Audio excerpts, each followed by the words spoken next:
একদিন police commissioner কাজল পুলিশের পোশাক পরিহিত অবস্থায় মহাসড়কে ট্রাফিক ডিউটি পরিদর্শন করছেন। এমন সময় রাস্তায় গাড়ির থামার জন্য লাল বাতি জ্বলে উঠল, কিন্তু এক যুবক ট্রাফিক রুল ভঙ্গ করে জোরে গাড়ি চালিয়ে যাচ্ছিল। রাস্তায় ট্রাফিক দায়িত্বে থাকা কনস্টেবল থামাতে গেলে যুবক চেঁচিয়ে বলে, জানো আমি কে? আমি মন্ত্রীর ছেলে।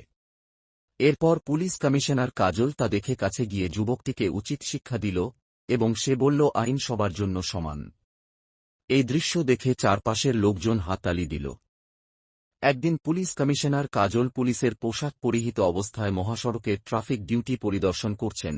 এমন সময় রাস্তায় গাড়ির থামার জন্য লাল বাতি জ্বলে উঠল, কিন্তু এক যুবক ট্রাফিক রুল ভঙ্গ করে জোরে গাড়ি চালিয়ে যাচ্ছিল। রাস্তায় ট্রাফিক দায়িত্বে থাকা কনস্টেবল থামাতে গেলে যুবক চেঁচিয়ে বলে, জানো আমি কে? আমি মন্ত্রীর ছেলে। এরপর পুলিশ কমিশনার কাজল তা দেখে কাছে গিয়ে যুবকটিকে উচিত শিক্ষা দিল এবং সে বলল, আইন সবার জন্য সমান। এই দৃশ্য দেখে চারপাশের লোকজন হাততালি দিল।